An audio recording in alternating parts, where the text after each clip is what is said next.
ये एक सिर्फ धार्मिक उपलब्धि नहीं है।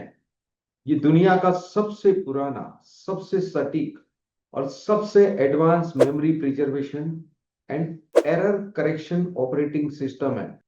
एक ऐसा सिस्टम जो आधुनिक साइंस के साइक्लिक रिडंडेंसी चेक सीआरसी और डेटा इंटीग्रिटी प्रोटोकॉल से भी हजारों साल पहले विकसित हो चुका था। और आज 21वीं सदी में एक 19 वर्षीय भारतीय युवक देवव्रत महेश रेखे ने साबित कर दिया कि यह सिस्टम आज भी न सिर्फ जीवित है बल्कि असंभव को संभव में बदलने की पूरी क्षमता रखता है।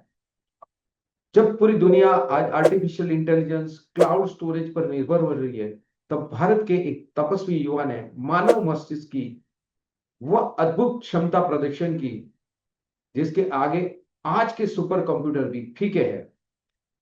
उन्होंने बिना एक पन्ना देखे सिर्फ अपनी स्मृति के बल पर शुक्ल यजुर्वेद की मार्जन दिनी शाखा के 2000 मंत्रों को दंड क्रम प्राणायाम कर दिखाया, और वह भी मात्र 50 दिनों में।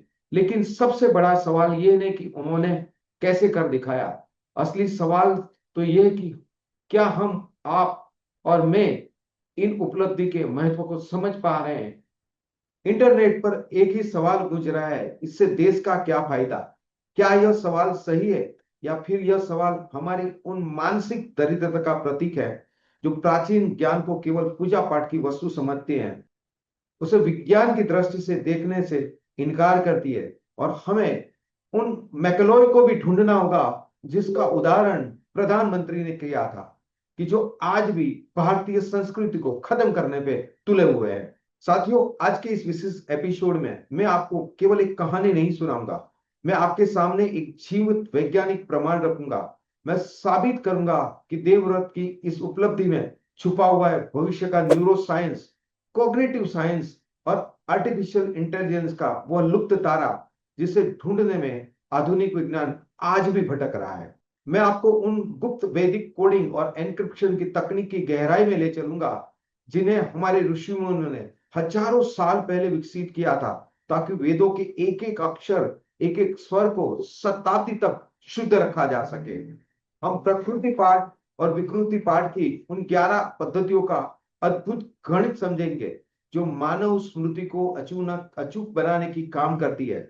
आप ही सोचो, आपके घर में एक ऐसा पेशेंट है जो अल्मराइज का डिसीज है, और आप सोचो उस इंसान के कपड़े पर भी आपको स्टिकर लगाना पड़ता है कि ये इंसान कहीं पे मिल जाए तो आप हमें बता देना, क्योंकि उसको भूल की बीमारी है। और आप सोचो, आज हम सेल्फ इमेज की बात करते हैं, रेपुटेशन की बात करते हैं, वो इंसान जिसने पूरी जिंदगी गौरव के साथ जी है, उसको लोगों को भी बताना पड़ता है, उसके घर वालों को भी बताना पड़ता है। और थोड़ा सा गौर करिएगा वर्ल्ड हेल्थ ऑर्गेनाइजेशन की वेबसाइट पे जाके कि आज की तारीख में अल्मराई से क्या हो रहा है, और उसका रामबाण इलाज हमारे पास है, और उसको हम ढकने की कोशिश कर रहे हैं। मॉडर्न मैक्लोइस जो अपने आप में कॉन्वेंट में पढ़े हैं, वो आज भी हमारी उस रामबाण इलाज चाबी को छुपाने की कोशिश कर रहे हैं, उसको न के बराबर वैल्यू देने की कोशिश कर रहे हैं। और आज मैं आपको बताऊंगा ये ब्रह्मास्त्र हमारी लाइफ में क्या कर सकता है। वेदों के पठन के बारे में मैं हमेशा बात करता रहता हूँ,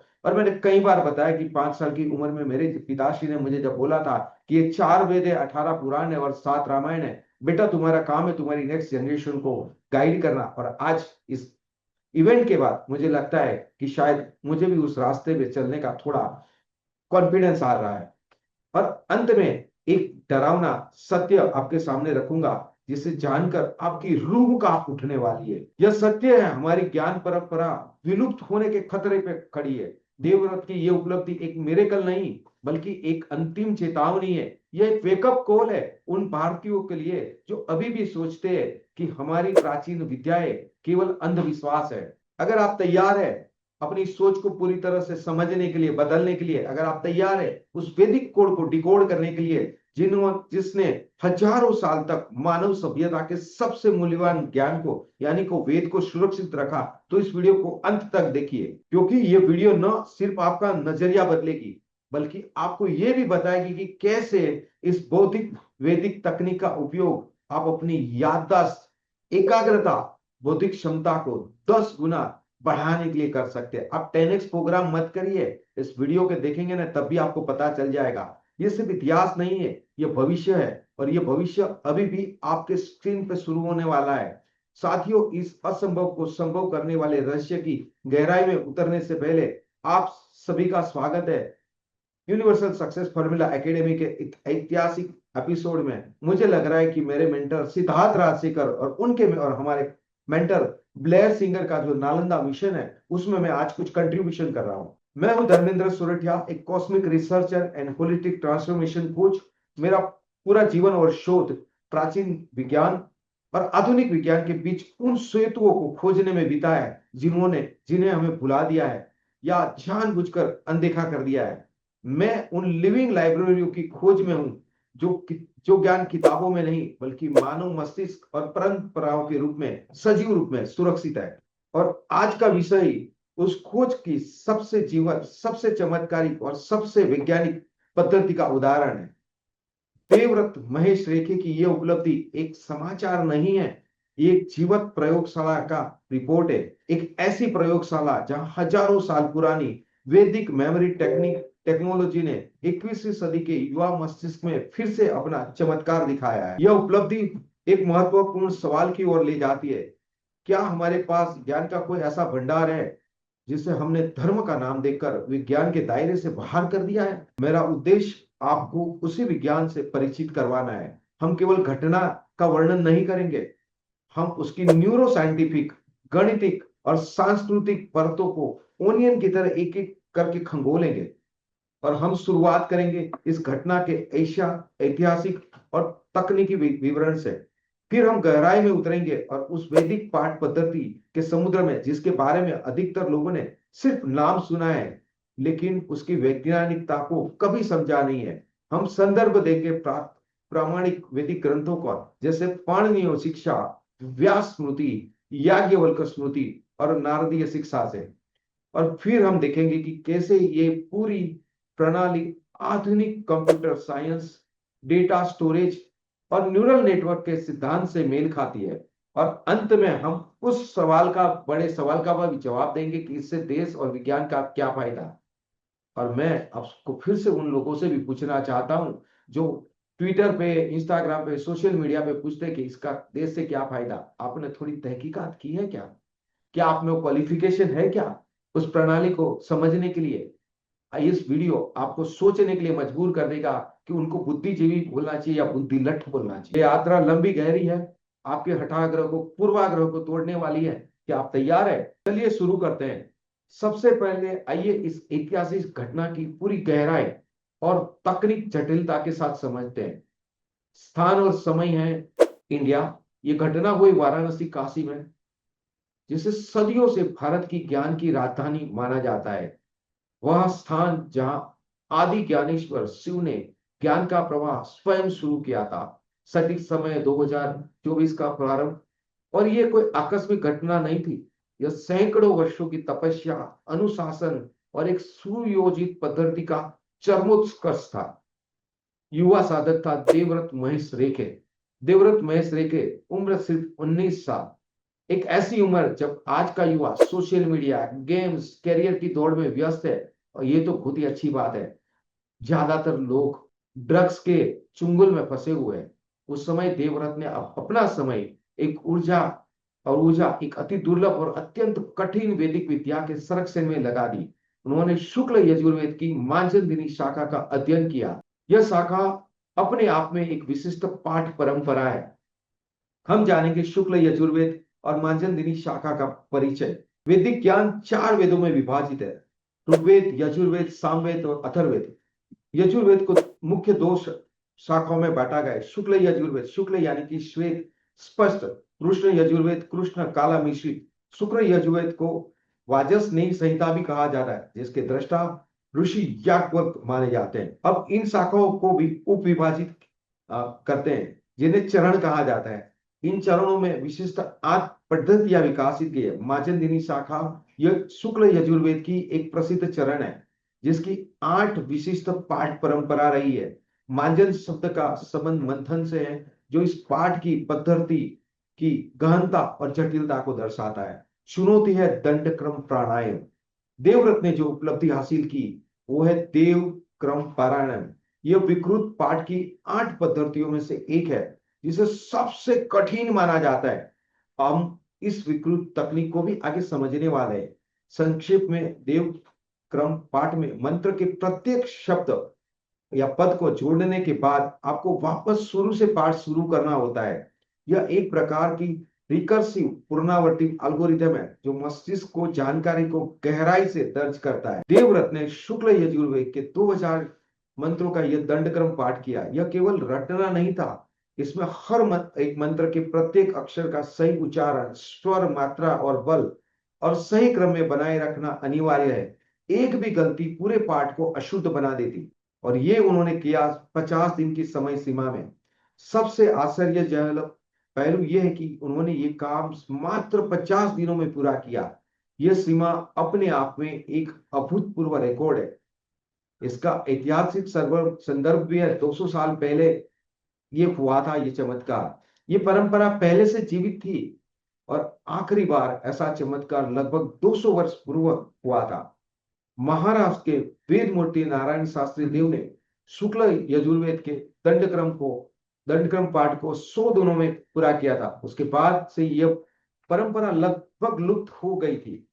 इसे असंभव मान लिया गया था। देवव्रत ने न सिर्फ उसे पुनर्जीवित किया बल्कि समय को आधा करके एक नया इतिहास रच दिया है। अब हम समझते हैं तकनीकी जटिलता को, एक सरल गणना को। आइए इसे समझने के लिए एक गणित विश्लेषण करते हैं। मान लीजिए एक सामान्य मंत्र में औसतन 10 शब्द पद है। दंड क्रम पाठ में पहला पद पढ़ा जाए, फिर दूसरा, फिर तीसरा पद मिलाकर एक विशेष क्रम में पढ़ा जाएगा, फिर पहला, दूसरा, तीसरा, और तब तक ये क्रम चलेगा जब तक सभी 10 पद न छूट जाए। कुल पाठ की मात्रा कितनी होगी? हम अंग्रेजी में लिखते हैं an inverted n+1 divided by 2। यहाँ n जो है पद की संख्या है। 10 पदों के लिए आपको 10n है। n को आप 10 से रिप्लेस करेंगे तो n+1 11 होता है, और उसको अगर आप 2 से डिवाइड करेंगे 55 टाइम्स ये मंत्र को पूरा पढ़ना होगा, और वो भी विभिन्न क्रमों में। और यदि ये 2000 मंत्र है और हर मंत्र औसतन 10 पदों का है तो कुल संयोजन की संख्या लाखों में पहुंच जाएगी। एक मंत्र को दंड क्रम में पढ़ने के लिए कम से कम 10 से 15 मिनट लगते हैं, स्वर के और विराम के साथ आदि। तो केवल एक ही मंत्र 10-15 मिनट, 2000 मंत्र के लिए लगभग 20,000 से 30,000 मिनट, यानी कि 350 से 500 घंटे का शुद्ध समय। यदि कोई व्यक्ति प्रतिदिन 12 घंटे अविरत पाठ करता है जो शारीरिक एंड मानसिक रूप से अत्यंत कठिन है, तो भी इसे आप 30 से 42 दिन में पूरा कर सकते हैं। देवव्रत ने ये 50 दिन में किया, जो गणना के दायरे में आता है, लेकिन ये मानव शक्ति की चरम सीमा है। ये दर्शाता है कि केवल याद करना नहीं है, बल्कि एक शारीरिक, मानसिक और आध्यात्मिक तपस्या की एवरेस्ट शिखर को पहुंचने की एक तूफान की प्रतिक्रिया का तूफान आया। जैसे ये खबर पहले इंटरनेट में 2 तरह की प्रक्रिया हुई। एक तरह ज्ञान और परंपरा का के रक्षकों ने इसे एक महान उपलब्धि समझा, और दूसरी तरह एक विशिष्ट वर्ग जो भारतीय परंपरा को संगीत की दृष्टि से देखते हैं, जिसे मैं मॉडर्न मैक्लॉय कहता हूं, उन्होंने सवाल उठाना चालू कर दिया। उनका मुख्य सवाल था, इस तरह की उपलब्धि से देश का क्या फायदा? क्या सिर्फ एक तमाशा नहीं है? मुझे बताओ, ब्यूटी कंटेस्ट से देश को क्या फायदा होता है? अगर आपने फॉर्मूला 1 रेस इंजन की रेस कर ली तो आपके देश को क्या फायदा होगा? बताइए ना, उससे कौन सी टेक्नोलॉजी आपको ट्रांसफर हो गई? और साथियों, यही सवाल है जो हमारी मानसिक दरिद्रता को दर्शाता है। हम एक खिलाड़ी के एक शतक को, क्रिकेट के खिलाड़ी के शतक को राष्ट्रीय गौरव मानते हैं, एक वैज्ञानिक की खोज को प्रगति मानते हैं, पर जब बात हमारी परंपरा की आती है, हमारी ज्ञान की आती है, हम उसके महत्व को समझने की भी कोशिश नहीं करते हैं और उसे ऑर्थोडॉक्स माइंडसेट से इनकार कर देते कि ये कोई काम का नहीं है। लेकिन चिंता न करें, आज के इस एपिसोड के अंत तक आपके पास सिर्फ इस सवाल का जवाब नहीं होगा, बट इस उपलब्धि के महत्व को आप खुद जान जाएंगे, अभिभूत हो जाएंगे। इसके लिए हमें सबसे पहले उन वैदिक पाठ प्रणाली को समझना होगा जिसने असंभव को संभव बनाया। यह कोई रहस्यमय जादू नहीं है, बल्कि उच्च कोटि का स्मृति विज्ञान यानी कि साइंस ऑफ निमोनिक्स है। और आज पूरी दुनिया में जाइए, मेमोरी की कितनी कंपटीशन होती है। ये हमारा दुर्भाग्य है कि भारत में बहुत चुनिंदे मेमोरी चैंपियंस है, बहुत चुनिंदे मेमोरी कोच है। थैंक्स टू सिद्धार्थ राजशेखर की जिनकी टीम में एक कोच ने मुझे मेमोरी के बारे में भी बताया, और मैं भी खुद मेमोरी सीखता हूँ और सिखाता हूँ। अब हम जानेंगे समस्या और समाधान, वैदिक पाठ पद्धति का उद्भव। किसी भी महान आविष्कार के पीछे एक गहरी समस्या और उसका अचूक समाधान होता है। वैदिक पाठ पद्धति का आविष्कार भी एक गंभीर समस्या के समाधान के रूप में हुआ है। समस्या ये थी, वैदिक पाठ पठन मौलिक परंपरा और उसमें था अशुद्धि का खतरा। वेद एक श्रुति है, यानी कि सुना हुआ ज्ञान। हजारों वर्ष तक इसका संरक्षण और प्रसार पूरी तरह से मौखिक परंपरा यानी कि ओरल ट्रांजिशन या ट्रेडिशन के माध्यम से हुआ। लिपि का विकास तो बहुत बाद में हुआ। गुरु अपने शिष्यों को श्रवण यानी कि सुनाकर और दृश्य यानी कि हाथ के इशारे से और उच्चारण से ज्ञान को देते थे, और शिष्य उसे कंठस्थ कर लेते और फिर अपने अगली पीढ़ी को एज अ गुरु सौंप देते थे। लेकिन समस्या ये थी कि वेद कोई छोटी रचना नहीं है। ऋग्वेद में 10 मंडल है, 1028 सूक्त है और 10,552 मंत्र है। शुक्ल यजुर्वेद 40 अध्याय है, लगभग 2000 मंत्र है। सोमवेद 1875 मंत्र है, अधिकांश ऋग्वेद से लिए गए लेकिन स्वर और संगीत के साथ वेरिएशन है। अथर्ववेद 20 कांड, 730 शुक्ल और लगभग 6000 मंत्रों का संगम है।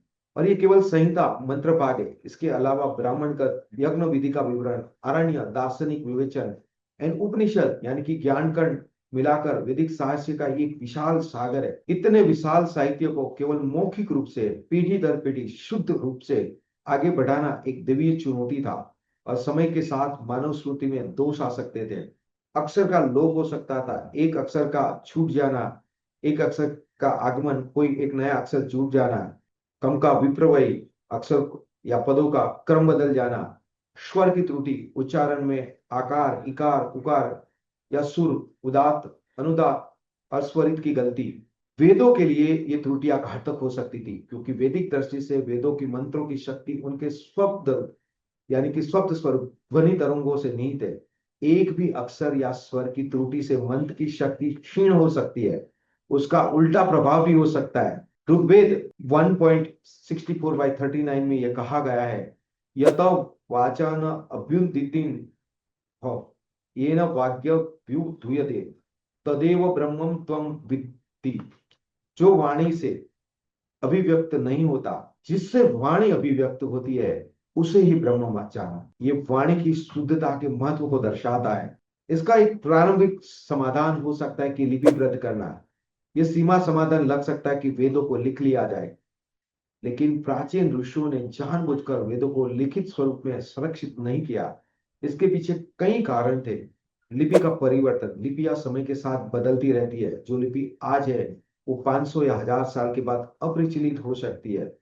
भौतिक क्षरण, ताड़पत्र, भोजपत्र आदि नष्ट हो सकते हैं। आग पानी कीड़ों से उससे खतरा हो सकता है। या तो जिस तरह नालंदा को जलाया गया है, उसी तरह मानव त्रासवादी तत्व उस ज्ञान का नाश कर सकते हैं। और सबसे बड़ा कारण स्वरों का संरक्षण। वेदों में स्वरों उदात अनुदात स्वरित और प्रचय का विशेष महत्व है। ये स्वर लिखित अक्षरों से पूरी तरह से अभिव्यक्त नहीं हो सकते।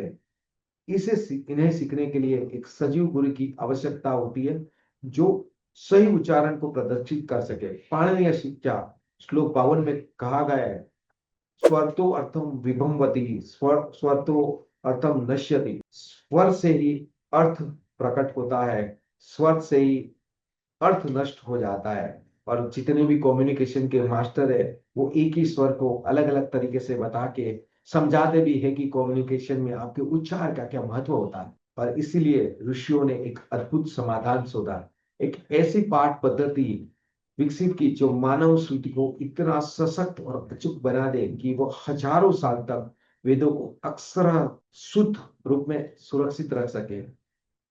और यही पाठ पद्धति है वेद पाठ की परंपरा। वैदिक ग्रंथों में इसका प्रमाण भी है। यह पद्धति कोई आधुनिक आविष्कार नहीं है, उसका उल्लेख अनेक प्राचीन ग्रंथों में मिलता है। नारदीय शिक्षा है, इसमें पाठ में 6 प्रकार बताए गए, वर्ण स्वर मात्रा बल साम संतान। याज्ञवल्क्य स्मृति वेदों के संरक्षण के लिए नियमित पाठ का विधान है। व्यास स्मृति गुरु शिष्य परंपरा और स्मृति के महत्व पर प्रकाश डाला गया है। इन ग्रंथों से स्पष्ट है कि वेदों को वेद पाठ को एक वैज्ञानिक अनुशासन माना गया था, न कि केवल एक धार्मिक कर्म। पाठ पद्धति का वर्गीकरण। वेद पाठ मुख्य से दो प्रकार से होता है। प्रकृति पाठ यानी कि नेचुरल रिसाइटेशन, मंत्र को उसके मूल रूप में पढ़ना।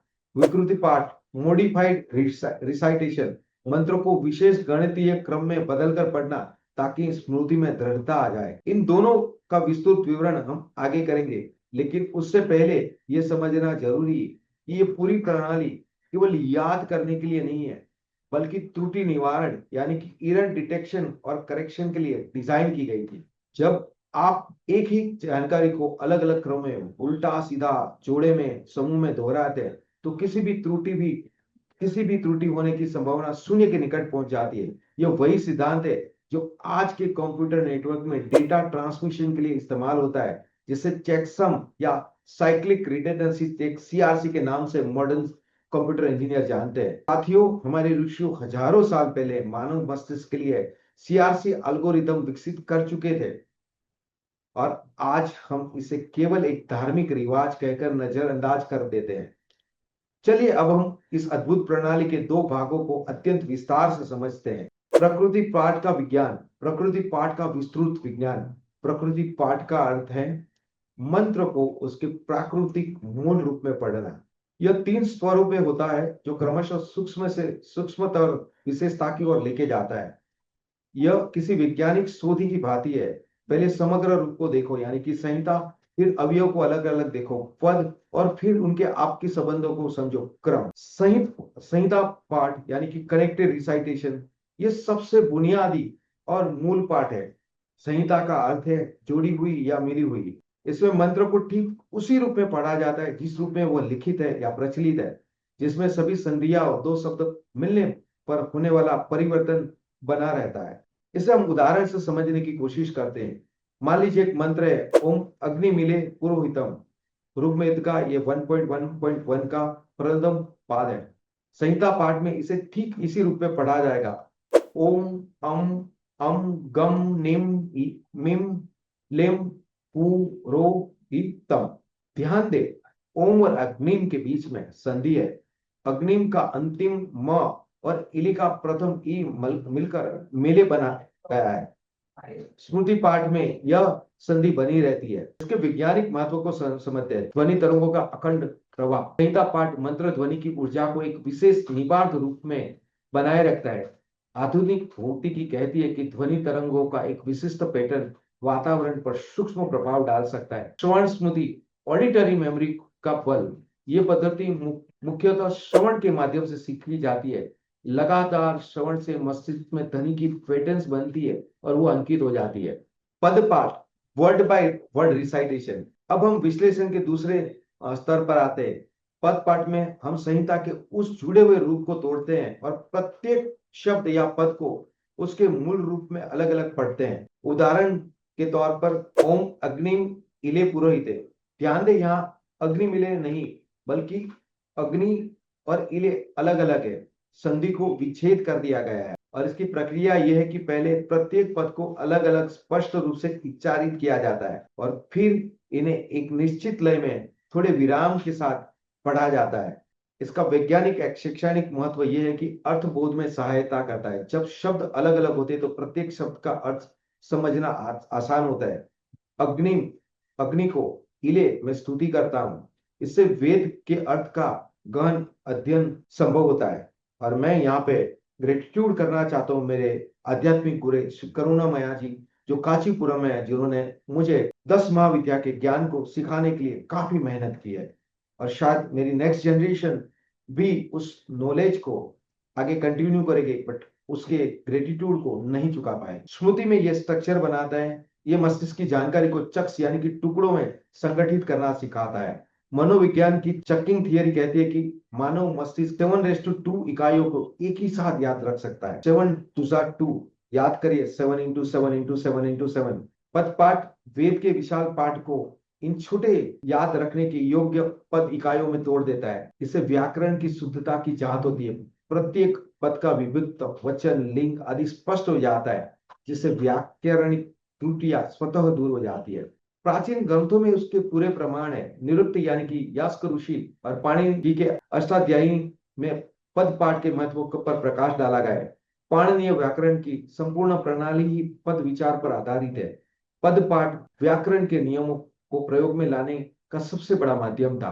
क्रम पाठ सीक्वेंशियल या पेयरवाइज रिसाइटेशन, ये प्रकृति पाठ का सर्वोच्च और सबसे जटिल स्तर है। इसे क्रम इसलिए कहते हैं क्योंकि इसमें पदों को जोड़ के क्रम में पढ़ा जाता है। यह संहिता पाठ और पद पाठ दोनों का समन्वय है। उदाहरण का क्रम पाठ, हमारे उदाहरण ओम अग्रिम इले पुरोहितम, इसमें 4 पद है। तो अगर इसको मैं क्रम पाठ में उसको पढ़ना है मुझे, तो ये इस तरह से पढ़ा जाएगा, ओम अग्रिम अग्रिम इले इले पुरोहितम एंड पुरोहितम।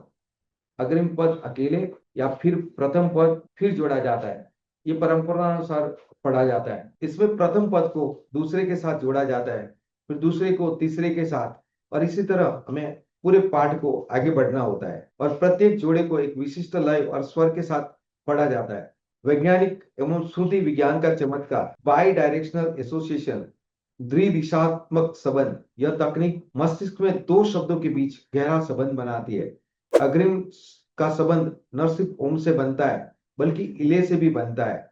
इसे नेटवर्क मेमोरी का ढांचा तैयार होता है, जहां एक जानकारी तक पहुंचने के लिए कई रास्ते होते हैं। आधुनिक न्यूरल नेटवर्क और एसोसिएटिव मेमोरी मॉडल यही सिद्धांत प्रयोग करते हैं। एरर डिटेक्शन का परफेक्ट सिस्टम, यदि आपने अग्रिम को गलत किया है, गलत याद किया है, तो जब आप ओम अग्रिम और अग्रिम इले पढ़ते हैं तो ये दोनों जगह पर वही गलती दोहरानी पड़ेगी, जो आपको आपकी त्रुटि का आभास कर देगी। यह एक अंतर्निहित सेल्फ चेकिंग मैकेनिज्म है। इससे कॉग्निटिव लोड का वितरण भी होता है। एक साथ पूरा मंत्र याद करने की बजाय छोटे छोटे जोड़े को याद करके मस्तिष्क पर भाव कम पड़ता है और याददाश्त मजबूत होती है। क्रमविद की उपाधि, जो विज्ञान संपूर्ण वेद शाखा हजारों मंत्र का क्रम पाठ करने के सक्षम हो जाता, उसे क्रमविद की उपाधि से विभूषित किया जाता था। यह एक अति सम्मानीय उपाधि थी, जो उसके अभूतपूर्व स्मृति कौशल्य का प्रमाण थी। प्रकृति पाठ की यह त्रिस्तरीय व्यवस्था मानव स्मृति को प्रशिक्षित करने का एक व्यवस्थित प्रयोगशाला है। यह किसी छात्र को क्रमश सरल से जटिलता की ओर ले जाता है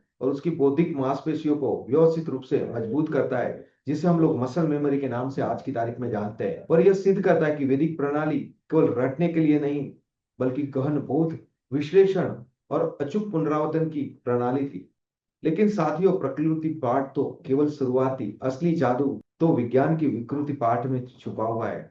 वही कोड जिसने देवव्रत महेश रेखे को इतिहास रचने में सक्षम बना दिया। और यह वही खंड है जहां मानव मस्तिष्क की क्षमता का वास्तविक परीक्षण यानी कि टेस्टिंग शुरू होता है। विकृति पाठ, द ग्रेट वैदिक मेमोरी ऑपरेटिंग सिस्टम, ये लगभग 6000 शब्दों का है।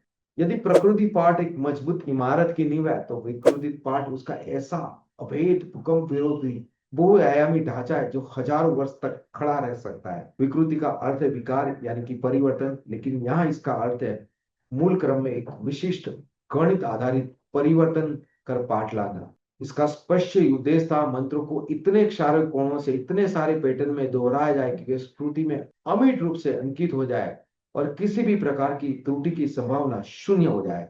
विकृति पाठ की 8 प्रसिद्ध पद्धतियां हैं, इसीलिए इसे अष्ट विकृतीय कहा जाता है।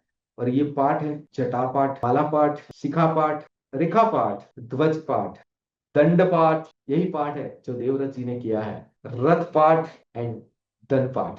तो आइए प्रत्येक को अत्यंत गहराई से उदाहरण के साथ और उसके पूरे न्यूरोकॉग्निटिव लाभों के साथ समझने की कोशिश करते हैं। जटा पाठ, ब्रेड रिसाइटेशन, जिस तरह एक चोटी यानी कि जटा को बालों को एक विशिष्ट क्रम में बांधा जाता है कि पहले आगे जाओ, फिर पीछे जाओ, फिर आगे जाओ, फिर पीछे जाओ। आपको पता होगा जो फीमेल्स है, जो छोटी बच्चियों के पीछे चोटी जो बनाई जाती है, उसमें कैसे हम लोग वेरिएशन लाते हैं। इसी प्रकार इस पाठ में शब्दों को गुना जाता है। इसकी तकनीक ये कि 2 पदे के जोड़ों लिए जाते हैं। पहले जोड़े को सीधा उल्टा सीधा क्रम में पढ़ा जाता है। थोड़ा समझने में मुश्किल लग रहा है। मान लीजिए ABCD पद है, तो जटा पाठ इस तरह से होगा, चरण 1 AB, चरण 2 BA, चरण 3 AB, चरण 4 BC, चरण 5 CB, चरण 6 बीसी, और ये क्रम चलता ही रहेगा। इसका अगर हम वैज्ञानिक विश्लेषण करें तो ये रिवर्सल लर्निंग है। मस्तिष्क के लिए किसी अनुक्रम को उल्टे क्रम में दोहराना एक अत्यंत कठिन कॉग्निटिव व्यायाम है। यह प्रीफ्रंटल कॉर्टेक्स को सक्रिय करता है, जो तर्क और जटिल कार्यों के लिए जिम्मेदार है। न्यूरल नेटवर्क की मजबूती, ये तकनीक दो पदों ए और बीच के अंतर बीच ए और बी के बीच चार अलग अलग संबंध बनाती, ए टू बी, बी टू ए, फिर वापस ए टू बी। इससे न्यूरल कनेक्शन चौगुने हो जाते हैं।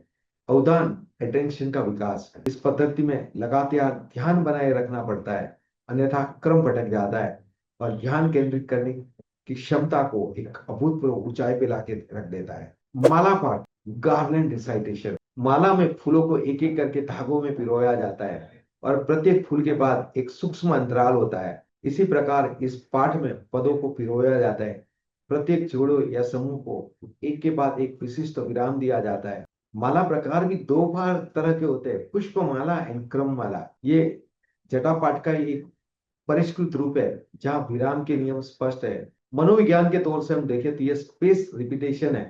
आधुनिक मेमोरी रिसर्च की सबसे बड़ी महत्वपूर्ण खोज है स्पेस रिपीटेशन। इसके अनुसार यदि किसी भी जानकारी को बढ़ते हुए अंतराल पर दोहराया जाए, 5 मिनट के बाद, 1 घंटे के बाद, एक दिन के बाद, ये दीर्घकालीन स्मृति में स्थायी रूप से दर्ज हो जाती है। माला पाठ में निहित विराम का नियम है। स्पेस रिपीटेशन का एक प्राचीन और सूक्ष्म स्वरूप है। ऋषि जानते थे कि लगातार रटने से ज्यादा प्रभावी नियमित अंतराल के साथ उसे दोहराना जरूरी है। तीसरी जो है वो है शिखा पाठ, यानी कि टॉप नोट और पिक रिसाइटेशन। शिखा का अर्थ है चोटी या शिखर। यह पाठ जटा पाठ का और अधिक जटिल स्वरूप है। यहाँ 3 पदों के समूह बनाए जाते हैं और उनका एक विशेष क्रम में पाठ किया जाता है। चलो फिर से समझते हैं एबीसीडी को। शिखा पाठ में हम इसको इस क्रम तरह से समझेंगे। First A B C, second B C D, third C D E, और इसी तरह हम आगे बढ़ते हुए और फिर कई बार उसे उल्टे क्रम में भी हमें याद करना होता है। इसके कॉग्निटिव बेनिफिट क्या है? वर्किंग मेमोरी का विस्तार होता है। मस्तिष्क का वर्किंग मेमोरी भाग एक साथ में बहुत सीमित जानकारी को रख पाता है। 3 पदों के समूह को पाठ करने से ये क्षमता धीरे धीरे बढ़ती है। मसल मेमोरी धीरे धीरे डेवलप होती है और ये एक तरह का मानसिक वेट लिफ्टिंग है। पैटर्न रिकग्निशन, मस्तिष्क को लगातार बदलते हुए 3 पैटर्न के अक्सर के पैटर्न को पहचानने होते हैं, जो पैटर्न रिकग्निशन स्किल को विकसित करता है। और यही कौशल गणित, संगीत और प्रोग्रामिंग की नींव होती है। फोर्थ, रेखा पाठ, लीनियर और लाइन रिसाइटेशन। इसमें पदों को विभिन्न लंबाई के समूह से बांटा जाता है, जैसे 2 पदों का समूह, 3 पदों का समूह, 4 पदों का समूह, और फिर प्रत्येक समूह को सीधे और उल्टे क्रम से पढ़ना होता है। ये एक प्रकार का वेरिएबल चंक साइज एक्सरसाइज है। मस्तिष्क को यह लचीला बनाता है ताकि जानकारी को किसी भी आकार में, किसी भी चंक में संगठित और पुनः प्राप्त कर सके। ध्वज पाठ यानी कि फ्लैग रिसाइटेशन, ध्वज झंडा दोनों हवा में लहराते हैं। इसी प्रकार ये पाठ मंत्र के आरंभ और अंत दोनों को एक साथ में रिसाइटेशन करके चलता है। टेक्निकली सीखना है, मान लीजिए एक मंत्र में 10 पद है, A1 2 3 से 10। इसका ध्वज पाठ का रिसाइटेशन इस तरह से होगा। चरण 1 पद 1 एंड 2, चरण 2 पद 10 एंड 9, चरण 3 3 और 4, फिर सुर से अगला जोड़ा, चरण 4 8 और 7, फिर अंत से अगला जोड़ा, और इसी तरह बीच की ओर बढ़ते जाते हैं। इसका वैज्ञानिक महत्व यह कि ये ड्यूअल इनकोडिंग, दोहरा संकेतन है। मस्तिष्क की एक ही जानकारी को 2 अलग-अलग मार्गों से एनकोड किया जाता है, एक क्रमिक 1 2 3 और दूसरा प्रति 10 9 8। और किसी भी एक दुर्घटना में एक मार्ग क्षतिग्रस्त होने पर भी दूसरा मार्ग जानकारी को सुरक्षित रखता है। और आज हम बात करते हैं left brain and right brain की और मिड ब्रेन की। सोचिए हमारे ऋषि मुनियों ने क्या क्या सोचा था।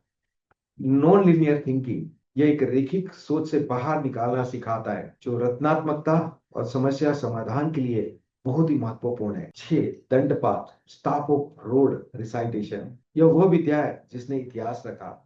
दंड छड़ी का प्रतीक, यह एक कदम आगे बढ़कर वापस शुरुआत में लौटने का क्रम है और सबसे कठिन पाठों में से एक माना जाता है। ये देवव्रत द्वारा जो पाठ किया गया उसी विस्तृत तकनीक है, प्रवृत्ति है, जो मैं आपको बताऊंगा।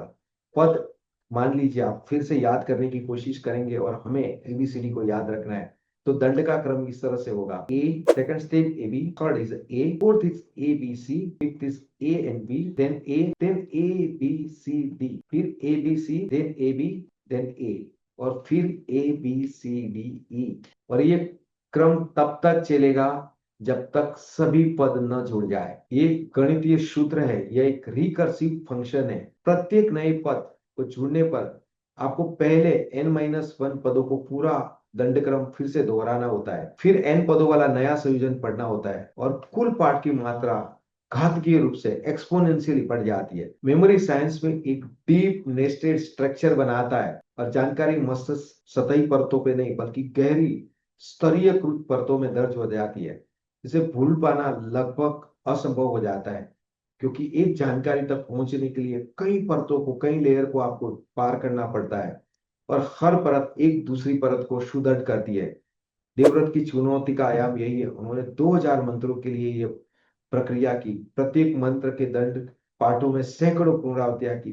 केवल स्मृति नहीं, अतुट मानसिक अनुशासन और अद्भुत एकाग्रता और अकल्प्य धैर्य का ये प्रतीक है। शारीरिक रूप से भी घंटों तक बैठकर स्पष्ट उच्चारण करना एक प्रकार का योगासन एंड प्राणायाम ही है। सेवन जो है वो है रथपाठ, यानी कि चैरियट रिसाइटेशन। रथ के पहिए की बाकी जो गोलकार घूमता है। इस पाठ में मंत्रों के खंडों को एक चक्रीय क्रम में पढ़ाया जाता है। मंत्र को कई भाग क्वार्टर में बांट दिया जाता है, और फिर एक भाग के पदों को दूसरे भाग के पदों के साथ जोड़कर पढ़ा जाता है। आज मॉडर्न वर्ल्ड इसे इंटरलिंकिंग नाम की एक शक्तिशाली लर्निंग टेक्निक के नाम से इसे जानते हैं। आधुनिक शोध विज्ञान कहता है कि एक ही विषय को लगातार पढ़ने से बेहतर है कि ब्लॉक प्रैक्टिस से बेहतर है कि आप अलग अलग विषयों या प्रश्नों को मिला जुलाकर इंटरलिंकिंग प्रैक्टिस करें। रथ पाठ में ये सिद्धांत सैकड़ों वर्ष पूर्व लागू किया था। घन पाठ 8वां, सॉलिड और डेंस रिसाइटेशन। घन का अर्थ है ठोस, जिसमें कोई छिद्र न हो। यह पाठ सबसे सघन है। इसमें मंत्रों को अंत से प्रारंभ तक और फिर प्रारंभ से अंत तक पढ़ा जाता है, जिससे एक ठोस अभेद स्मृति ब्लॉक तैयार होता है। आधुनिक प्रचलन में घन पाठ अक्सर शिखा पाठ का ही एक संशोधित रूप है, जिसमें अंतिम कुछ पदों को उल्टा सीधा करके जोड़ दिया जाता है। विकृति पाठों का अगर हम वैज्ञानिक बेनिफिट माने तो ये न्यूरोप्लास्टिसिटी, यानी कि न्यूरल नेटवर्क या मसल्स मेमोरी है, उसमें लचीलापन लाता है। ये सभी पाठ मस्तिष्क को लगातार नए नए तरीकों से चुनौती देते हैं, जिससे न्यूरॉन के बीच नए कनेक्शन यानी कि सिनेप्सिस बन जाते हैं, और मौजूदा कनेक्शन और पावरफुल मजबूत हो जाते हैं, और मस्तिष्क में ग्रे मैटर सघन हो जाता है। हिप्पोकैम्पस का शक्तिशालीकरण हो जाता है। हिप्पोकैम्पस मस्तिष्क का वो भाग है जो दीर्घकालीन स्मृति के निर्माण के लिए जिम्मेदार है। इतनी जटिल और बार बार दोहराए नहीं जाने वाली जानकारी हिप्पोकैम्पस को एक अत्यंत सक्रिय और शक्तिशाली बना देता है। एरर प्रूफ एनकोडिंग हो जाती है। ये पूरी प्रणाली एक बहुत स्तरीय जांच व्यवस्था है। जटा में चेक होगी, माला दंड में एक अक्षर की गलती भी किसी न किसी स्तर पर पकड़ी जाती है। कॉग्निटिव रिजर्व का निर्माण होता है। यह शब्द न्यूरोसाइंस में उन मानसिक लचीलेपन के लिए प्रयोग होता है जो मस्तिष्क को उम्र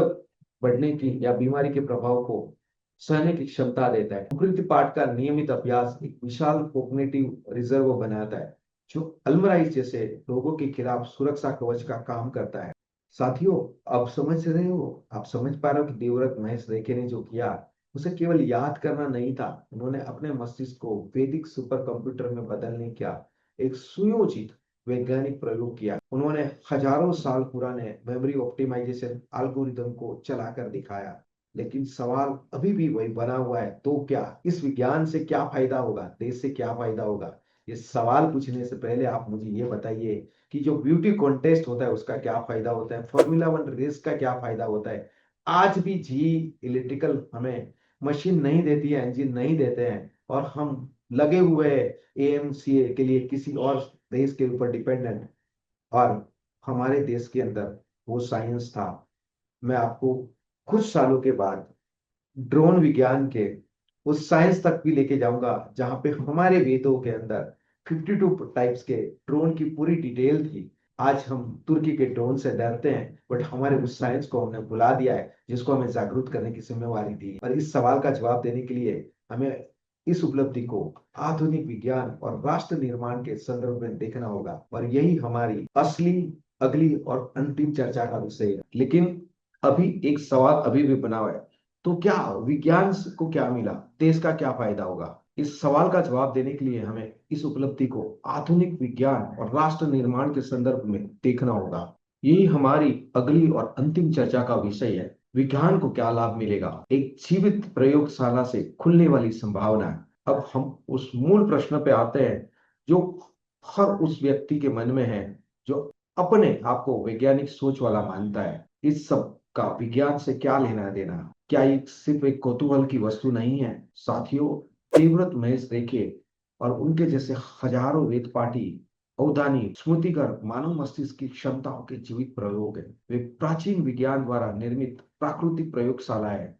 आधुनिक विज्ञान के लिए एक अद्भुत अवसर है कि उन पर गहन शोध करके मानव संज्ञान यानी कि ह्यूमन कॉग्निजेंस के रहस्य को उजागर करें। न्यूरो साइंस यानी के लिए एक स्वर्णिम अवसर है ह्यूमन मेमोरी कैपेसिटी का पुनः परिभाषण करें। आधुनिक मनोविज्ञान अब तक ये मानता रहा कि मानव मस्तिष्क की कार्य स्मृति वर्किंग मेमोरी बहुत सीमित है, लेकिन देवव्रत जैसे युवक जो 2000 मंत्रों प्रत्येक में दसियों पद को न केवल याद रखते हैं बल्कि दंड क्रम जैसे जटिल एल्गोरिदम में उन्हें पुनः प्रस्तुत करते हैं और यह सिद्ध करते हैं कि मानव स्मृति की क्षमता को हमने कभी पूरी तरह से नहीं मापा है, हमने अंडर वैल्यू किया है और एक नया पैमाना घटने का समय है। और बहुत सारे एक्सपर्ट कंसल्टेंट व्हाट नॉट वो बोलते हैं कि किसी ने बताया था कि ह्यूमन कैपेसिटी है कि हम 100 मीटर का डिस्टेंस 4 मिनट से पहले नहीं कट करते और किसी ने कर लिया तो आज ओलंपिक के मापदंड बदल गए, ह्यूमन कैपेसिटी बदल गई। तो क्या ये सेम इवेंट नहीं है? हिपोकैम्पस और न्यूरोप्लास्टिसिटी का अध्ययन।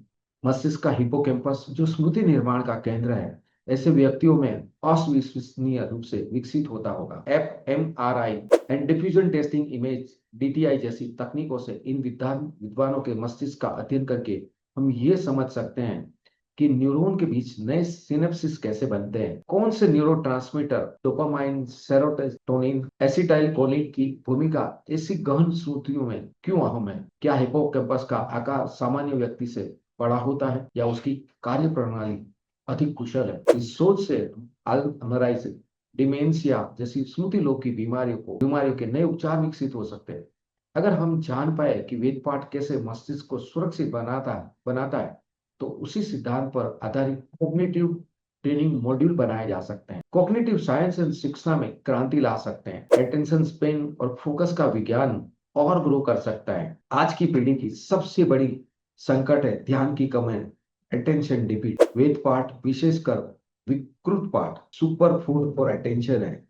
घंटों तक एकाग्रचित होकर सूक्ष्म स्वरों और क्रमों पर ध्यान देना, अटेंशन मसल यानी कि मसल मेमोरी को मजबूत करना। इस प्रक्रिया का अध्ययन करके हम attention defeat hyper active disorder के बच्चों को नॉन फार्मोलॉजिकल दवा रहित उपचार विकसित करने के ठीक कर सकते हैं। स्कूली शिक्षा में कंसंट्रेशन बढ़ाने वाले व्यायाम को शामिल कर सकते हैं तो वेद पाठ के सरल कृत सिद्धांत पर आधारित हो। लर्निंग हाउ टू लर्न यानी कि पढ़ने की और पढ़ाई शिक्षा वेद पाठ की पद्धति स्वयं में एक लर्निंग की शिक्षा है। सीखने की कला को सीखना का पाठ्यक्रम है। यह सिखाती है कि किसी भी जटिल जानकारी को कैसे खंडों में बांटा जाए, कैसे उसे दोहराया जाए और कैसे स्वयं जांच की जाए। और यह कौशल केवल वेद तक सीमित नहीं है। अब एक मेडिकल छात्र इस जटिल शब्दावली को याद कर सकता है, एक इंजीनियर फॉर्मूला को याद कर सकता है, एक वकील केस लो याद कर सकता है। ये एक यूनिवर्सल लर्निंग मेथोडोलॉजी है। भाषा विज्ञान और ध्वनि चिकित्सा यानी कि phonetic and speech therapy. Phonetic आजकल पूरी दुनिया में छाया हुआ है। मैकलॉय की औलाद स्वर विज्ञान को नहीं सुनेंगे पर फोनेटिक को तो जरूर सुनना पड़ेगा उनको। और फोनेटिक का अद्भुत भंडार है। वैदिक स्वर, उदांत, अनुदात, स्वरित और उनके उच्चारणों की सूक्ष्मताएं ध्वनि विज्ञान का एक जीवित संग्रहालय है। इनका अध्ययन स्पीच थेरापी को एक नए आयाम दे सकता है। हकलाने, तुतलाने जैसे विकारों के उपचार में मदद हो सकता है। कृत्रिम बुद्धिमत्ता एआई मानव को सदस्य उच्चारण सिखाने में सहायक हो सकता है। आज की एआई की आवाजें अक्सर यांत्रिक लगती है क्योंकि उसमें स्वरों की सूक्ष्मता नहीं है। वोकल कोर्ड्स एंड श्वसन तंत्र का अध्ययन कर सकते हैं। घंटों तक बिना थके स्पष्ट और प्रभावी उच्चारण कर पाना एक असाधारण श्वसन नियंत्रण और वोकल कोर्ड की मजबूती का परिचायक है। इस पर हम शोध कर सकते हैं। गायकों, वक्ताओं, शिक्षकों के लिए वॉइस ट्रेनिंग के बेहतर तरीके ढूंढ सकते हैं, विकसित किए जा सकते हैं। श्वसन संबंधी रोगों जैसे अस्थमा में प्राणायाम जैसे उपचारों का वैज्ञानिक आधार और मजबूत हो सकता है। Computer science and data integrity, error detection and correction के प्राचीन एल्गोरिदम को हम समझ सकते हैं। जैसा पहले हमने चर्चा की कि विकृत पाठ एक multi layer error checking system है। आज के computer network and data storage system में डेटा शुद्धता बनाने के लिए ऐसे ही एल्गोरिथम जैसे सीआरसी, हेमिंग कोड का उपयोग होता है। वैदिक पाठ अध्ययन पद्धतियों का गहन अध्ययन नए अधिक कुशल एल्गोरिथम के विकास को प्रेरणा दे सकता है, खासकर क्वांटम कंप्यूटिंग जैसे क्षेत्रों में जहां पे त्रुटि सुधार सर्वोपरि है। डेटा कंप्रेशन एंड रिट्रीवल, वेद पाठी अपने मस्तिष्क में डेटा को किस तरह कंप्रेस करके रखते हैं और आवश्यकता पड़ने पर शुद्ध रूप से कैसे रिट्रीव कर लेते हैं। ये प्रश्न डेटा स्टोरेज टेक्नोलॉजी के लिए एक गहन शोध का विषय हो सकता है। क्या हम एक ऐसा एआई बना सकते हैं जो मानव मस्तिष्क की तरह कुशलता से जानकारी संग्रहित और पुनः प्राप्त कर सके। मनोवैज्ञानिक और मानसिक स्वास्थ्य, अनुशासन, धैर्य और संतुष्टि, तात्कालिक परिणाम की चाह रखने वाले आधुनिक पीढ़ी डिप्रेशन और चिंता का शिकार हो रही है। वेद पाठ जैसा कार्य वर्षों का अनुशासन, अटूट धैर्य और अंत में एक गहरी आध्यात्मिक संतुष्टि का उदाहरण है। यह प्रक्रिया माइंडफुलनेस और मेडिटेशन का एक सक्रिय रूप है। इसका मानसिक स्वास्थ्य पर पड़ने वाला सकारात्मक प्रभाव का अध्ययन मनोचिकित्सा के लिए एक नई द्वार खोल सकता है। इसी का सारांश ये है कि देवव्रत की उपलब्धि कोई पिछड़ेपन का प्रतीक नहीं है, बल्कि अनुशासन के लिए एक नई दिशा है। यह भारत के पास मौजूद एक जीवित प्राकृतिक संसाधन है। इसका दोहन यदि वैज्ञानिक ढंग से किया जाए तो हम न्यूरोसाइंस, शिक्षा, प्रौद्योगिकी क्षेत्र में दुनिया का नेतृत्व कर सकते हैं। यह फायदा नहीं तो और क्या है। अब हम समझेंगे राष्ट्र निर्माण में भूमिका, सॉफ्टवेयर पावर से लेकर आधुनिक अस्मिता तक इसका हम क्या यूज कर सकते हैं। अब हम दूसरे कठिन प्रश्नों पे आते हैं कि इससे देश का क्या फायदा। यह प्रश्न अक्सर संकीर्ण दृष्टि से पूछा जाता है, मानो कि देश का फायदा केवल सड़क, पुल और रोजगार में निहित हो। और मक्केलो के डीएनए ये मानते हैं कि ब्यूटी कंटेस्ट एपी में योजने से या फार्मूला 1 रेस करने से देश की प्रगति हो गई है। लेकिन एक राष्ट्र की असली ताकत उसकी संस्कृति, ज्ञान परंपरा और बौद्धिक पूंजी में होती है। देवव्रत की उपलब्धि उसी पूंजी का एक दुर्लभ और चमकता सिक्का है। सॉफ्टवेयर पावर का अद्वितीय स्रोत। 21वीं सदी में राष्ट्रों की प्रतिस्पर्धा केवल सेनाओं और अर्थव्यवस्था तक सीमित नहीं है। सॉफ्ट पावर किसी भी देश की संस्कृति, मूल्यों और ज्ञान से दुनिया को आकर्षित करने की क्षमता डेवलप होती है, और ये सबसे बड़ा हथियार बन गया है। हॉलीवुड अमेरिका का सॉफ्ट पावर है, एनीमे जापान का, के पॉप कोरिया का। तो भारत का सबसे बड़ा सॉफ्ट पावर क्या है? वो है हमारी ज्ञान की परंपरा। योग और आयुर्वेद ने इसे सिद्ध किया है। लेकिन वेद पाठ और स्मृति विद्या उससे भी गहरी और अति विस्मयकारी है।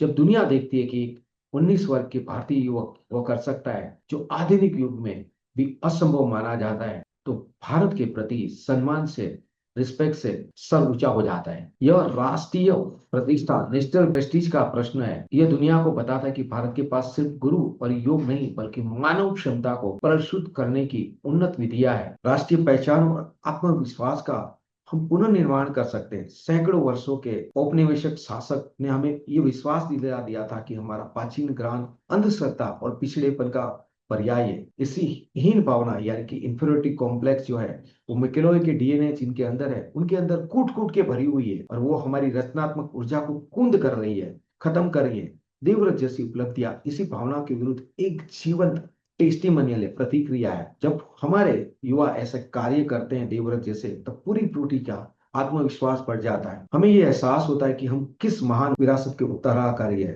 यह आत्मविश्वास केवल संस्कृति तक सीमित नहीं रहता, यह विज्ञान, खेल, व्यवसाय हर क्षेत्र में सफलता के लिए आधार बनता है। एक युवा जो अपनी परंपरा पर गर्व करता है, वह दुनिया का सामना करने के लिए अधिक मनोवैज्ञानिक रूप से मजबूत होता है। बौद्धिक पूंजी और ज्ञान, अर्थव्यवस्था का विकास। आज दुनिया का ज्ञान और अर्थव्यवस्था यानी कि नॉलेज इकोनॉमी की दुनिया है। सबसे मूल्यवान संसाधन तेल या सोना नहीं, बल्कि भौतिक संपदा यानी कि इंटेलेक्चुअल प्रॉपर्टी है। वेद पाठ की तकनीकें, उनके सिद्धांत, उनके प्रशिक्षण मॉड्यूल हमारी भौतिक पूंजी है। इस पूंजी का दोहन कैसे करें, उस पर हमें सोचना पड़ेगा। एजुकेशनल टेक्नोलॉजी कंपनियां वेद पाठ सिद्धांतों पर आधारित एप्स और सॉफ्टवेयर विकसित कर सकती है, जो दुनिया भर के छात्रों को याददाश्त और एकाग्रता बढ़ाने के लिए मदद रूप हो सकती है। कोचिंग एंड ट्रेनिंग इंस्टीट्यूट वैदिक मेमोरी टेक्निक पर कोर्सेज दुनिया भर में लॉन्च किए जा सकते हैं। कॉर्पोरेट जगत भी अपने कर्मचारियों की कॉग्निटिव स्किल बढ़ाने के लिए ऐसे प्रशिक्षण चाहेगा। रिसर्च एंड डेवलपमेंट, जैसा कि पहले हमने बताया, इन परंपरा पर वैज्ञानिक शोध से नए पेटेंट, नई दवाएं, नई तकनीक जन्म ले सकती है। यह केवल पूजा पाठ नहीं, एक ज्ञान आधारित नॉलेज बेस्ड इंडस्ट्री का आधार है, जो रोजगार भी पैदा करेगा और विदेशी मुद्रा यानी कि फॉरेक्स रिजर्व भी कमा सकते हैं। सामाजिक समरसता और नैतिक मूल्यों का पोषण हो सकता है। वैदिक वेद पाठ की परंपरा केवल बौद्धिक व्यायाम नहीं है, ये चरित्र निर्माण की प्रक्रिया है। इसमें निहित है गुरु परंपरा, जो अनुशासन, समर्पण और ज्ञान के प्रति सच्ची श्रद्धा को सिखाती है। सेवा और त्याग, अधिकांश वेद पाठी साधारण जीवन जीते हैं, भौतिक सुखों से दूर। एक ये भोगवादी संस्कृति के विपरीत एक स्वस्थ विकल्प प्रस्तुत करते हैं। सत्य और शुद्धता के प्रति निष्ठा, एक अक्षर की शुद्धि के लिए वर्षों तक परिश्रम या एक्सेलेंस यानी कि श्रेष्ठता की भावना को जन्म देता है। एक राष्ट्र जिसके युवा ऐसे मूल्यों के साथ खड़े हो, वो भ्रष्टाचार, आलस्य और स्वार्थ से मुक्त हो सकता है। और यही नैतिक पूंजी, मोरल कैपिटल का निर्माण, जो किसी भी राष्ट्र की दीर्घकालीन सफलता के लिए आर्थिक पूंजी से ज्यादा महत्वपूर्ण है। शैक्षणिक पुनर्जागरण और भारत को ज्ञान का विश्व गुरु बनाना। प्राचीन काल में भारत विश्व गुरु था, क्योंकि यहाँ पे नालंदा, तक्षशिला जैसे विश्वविद्यालय थे, जो ज्ञान के अग्रणी केंद्र थे। आज हमारे पास आईआईटी, आईएम है, जो तकनीकी और शिक्षा, प्रबंधन शिक्षा में उत्कृष्ट है। लेकिन मानव क्षमता विकास के लिए, ह्यूमन पोटेंशियल डेवलपमेंट के क्षेत्र में हम एक नया मॉडल दे सकते हैं। कल्पना कीजिए, आने वाले साल में भारत में इंस्टीट्यूट ऑफ वैदिक कॉग्निटिव साइंस स्थापित हो, जहां दो धाराएं मिले, दो ब्रांचेस हो। एक तरफ पारंपरिक पंडित है जो वेद पाठ और अवधान की गहन विद्या जानते हो, और दूसरी तरफ न्यूरो साइंटिस्ट, मनोवैज्ञानिक और कंप्यूटर वैज्ञानिक। इस संयोजन से एक ऐसा ज्ञान पैदा हो सकता है, भारत दुनिया को केवल आईटी इंजीनियर नहीं बल्कि कॉग्निटिव इंजीनियर दे सकता है। ऐसे विशेषज्ञ जो मानव मस्तिष्क और सीखने की प्रक्रिया को अनुकूल करना जानते हो। और यही होगा 21वीं सदी में विश्व गुरु बनना। इस सब का निष्कर्ष ये है कि देवव्रत की उपलब्धि से देश को कोई सीधा फायदा न दिखे, ये समझ में आता है, बट ये एक बीज है। इस बीज को अगर वैज्ञानिक ढंग से रोपा जाए तो एक विशाल ज्ञान का वृक्ष बन सकता है, जिसकी छाया में न केवल भारत बल्कि पूरी मानवता शांति और प्रगति पा सकती है। फायदा यही है, एक नवे भविष्य का निर्माण करना। बट मैं आपको एक अंतिम चेतावनी देने के लिए आया हूँ।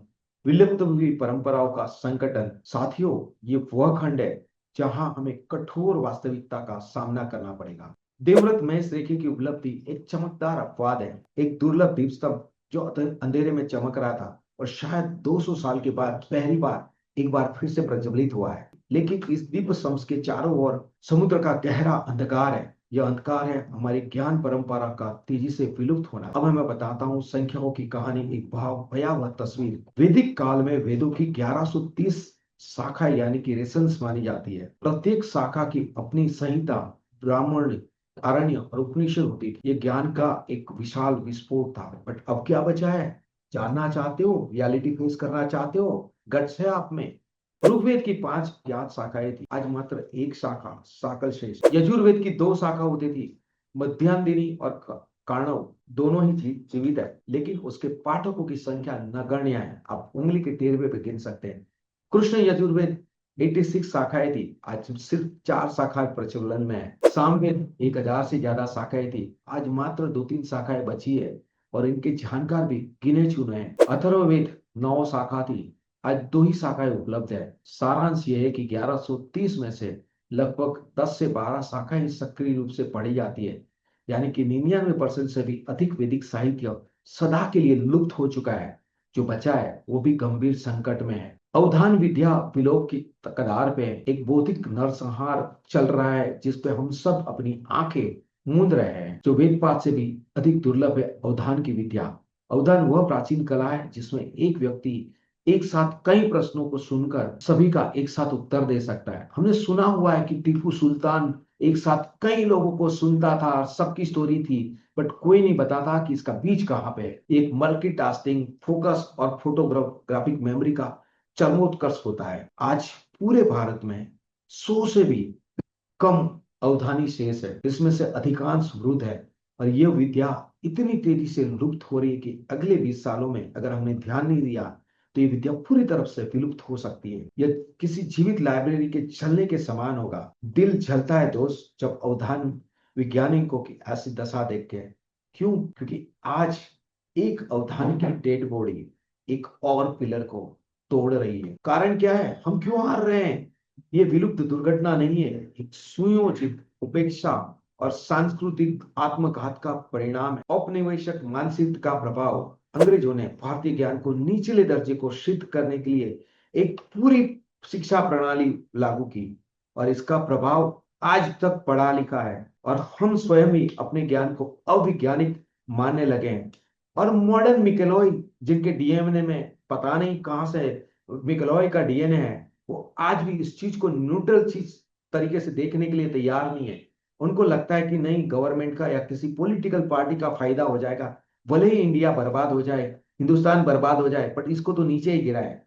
पता नहीं, मैं उनको पूछना चाहता हूं कि अगर फॉर्मूला वन रेस की आपने ताली बजाई तो क्या आपने उखाड़ लिया? कौन सा आपने वो टेक्नोलॉजी ट्रांसफर कर लिया?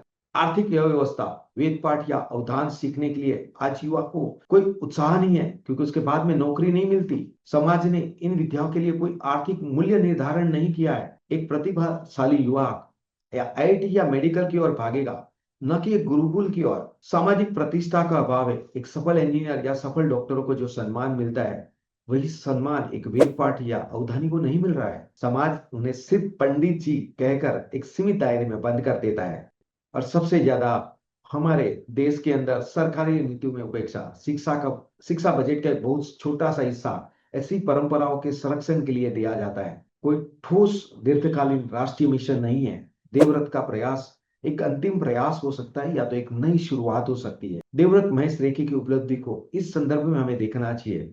वो एक अंतिम चेतावनी की घंटी है। वो कह रही है, देखो, यह विद्या अभी भी जीवित है, अभी भी चमत्कार कर सकती है, लेकिन अगर तुमने अब ध्यान नहीं दिया तो मैं आखिरी हो सकता हूं। और उन अवधानियों पर ध्यान दीजिए, जो चले जाएंगे तो वो नॉलेज सदा के लिए चला जाएगा। ये एक एसओएस संदेश है जो हमारी सभ्यता की मदद के लिए पुकार कर रहा है। और भविष्य के उस भयावह दृश्य को देखिए, यदि हमने अभी इसे नहीं संभाला, कल्पना कीजिए 2050 का अंतिम वयोवृद्ध अवधानी का निधन हो चुका होगा। उसके साथ में एक संपूर्ण विद्या सदा के लिए समाप्त हो जाएगी। देवव्रत जैसे युवा नहीं मिलेंगे क्योंकि उसे सिखाने वाले गुरु ही नहीं बचे हैं। वेद पाठ केवल ऑडियो रिकॉर्डिंग्स और पुस्तक तक सीमित हो जाएगा।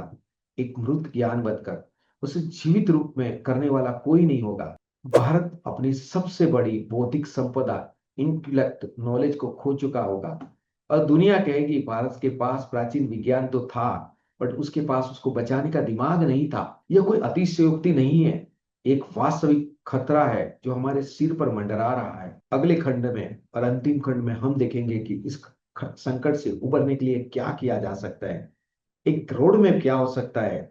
आप और मैं, हम एक साधारण नागरिक इसमें क्या भूमिका निभा सकते हैं, क्योंकि यह केवल सरकार या पंडितों की जिम्मेदारी नहीं है, यह हर उस भारतीय की जिम्मेदारी है जो अपनी विरासत से प्यार करता है।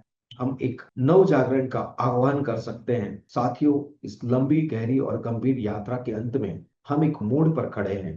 एक तरफ अतीत का गौरव है और भविष्य की अपार संभावना है, और दूसरी तरफ विलुप्ति का गहरा अंधकार है। देवव्रत महेश रेखे ने हमारे हाथ में एक जलती हुई मशाल थमा दी है। अब सवाल यह है कि क्या हम इस मशाल को आगे बढ़ाएंगे या इसे हवा में बुझने देंगे। यह निर्णय केवल एक विद्या के भविष्य का नहीं है, यह भारत की सांस्कृतिक और बौद्धिक संप्रभुता के भविष्य का निर्णय है।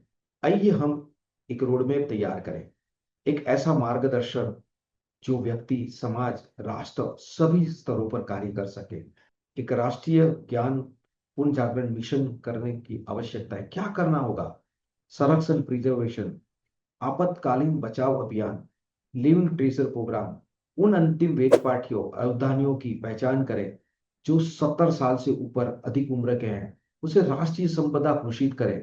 उनके जीवन निर्वाह, स्वास्थ्य और सुरक्षा की पूरी जिम्मेवारी हम करें, सरकार करे। उनका एकमात्र काम होना चाहिए, वो जो जानते हैं वो अगली पीढ़ी को सिखाना शुरू करें।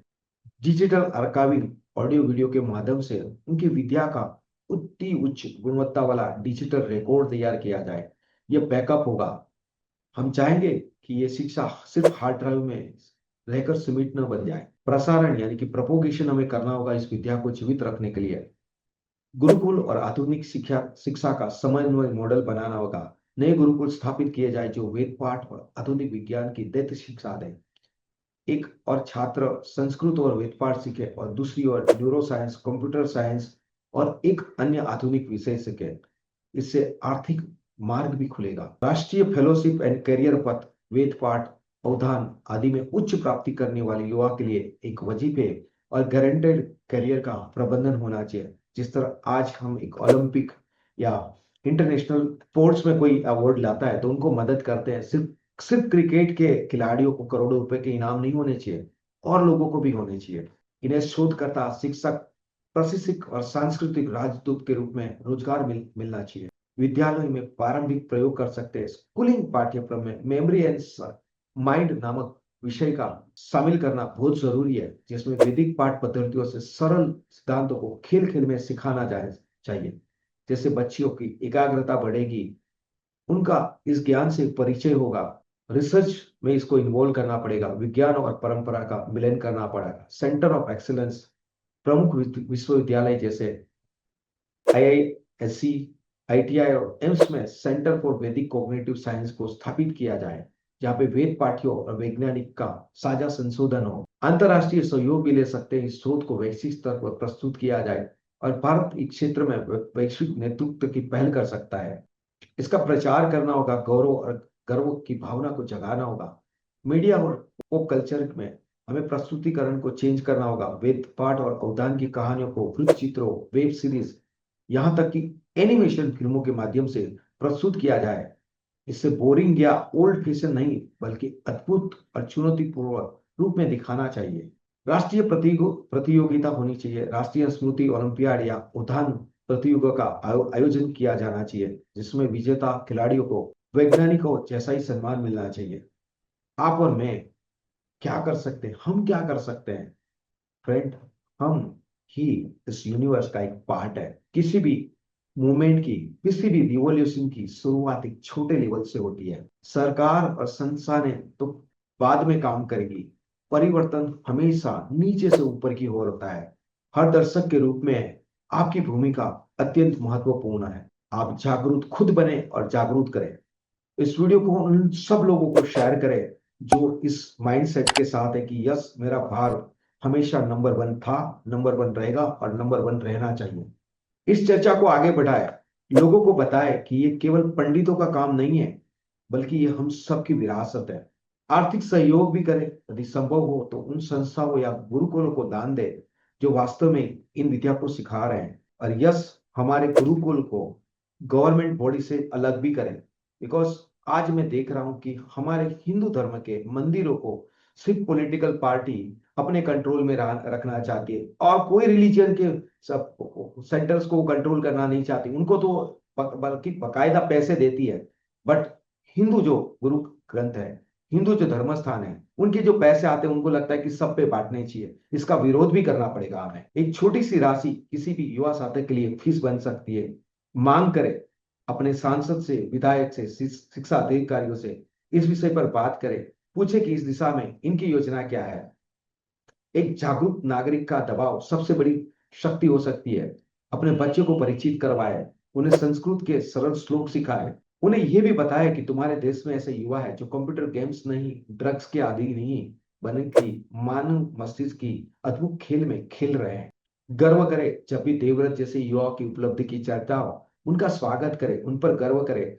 सोशल मीडिया पर होने वाली नकारात्मक टिप्पणियों का तर्कपूर्ण जवाब दे। मैं जो वीडियो बना रहा हूं उस तरह के कंटेंट बनाए और उनको जवाब दे कि मिकलोई की औलाद निकलो यहां से, आपकी जरूरत नहीं है हमें। देवव्रत महेश रेखे ने जो किया वो सुनहरी रेखा खींचने वाला जैसा है। ये रेखा अतीत और भविष्य को जोड़ सकती है। हमें ये याद दिलाती है कि हम कौन है, हम क्या कर सकते हैं। ये उपलब्धि हमें ये नहीं सिखाती, ये हमें नहीं फोर्स करती कि हम भी वेद पार्टी बन जाए।